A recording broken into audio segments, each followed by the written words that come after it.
Okay. Ma'am, go. Anong gagawin? Haircut, Okay, hair haircut, color. hair color. Sa color, ma'am, may picture kayo? Wala akong Okay, picture. chart. Bahala Pasuyin ng ka chart. na. Sige po. Basta ma-cover lang yung gray. Cover yung puti. Oo. Usually, nasa sides yung gray ko. Dito, no? Oo. Ano, ma'am, yung sakat? Anong length? Ganito Collarbone niya. Yeah, collarbone. ganito lang? Yeah. Okay, sige. Yeah. Sige, pili muna tayo ng Kung ano. ng color. Sa color kasi, marami tayong pwedeng gawin eh. Tsaka medyo thinning hair na tayo. So, para hindi mapersa ang buhok, dito tayo. Oo, oo. So, pwedeng yan, pwedeng yan. I-mix na lang natin. Yeah. Kung okay Itong sa inyo. dalawa maganda. Ayan yan. Yeah. Okay. Pwede natin gawin tong highlight. Oo. Tapos ito yung parang Base. pinaka-base. Sige. Okay. Okay. Sige. Pa-ready ko lang muna, ma'am, ha?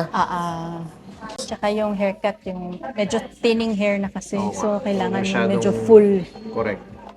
Hanggang dito, ma'am. Oo. Oh, sige. Pak. Wow. Ma'am, thank you, Yung Thank hati, ma'am, you. kahit sa ano? Yeah. Very nice.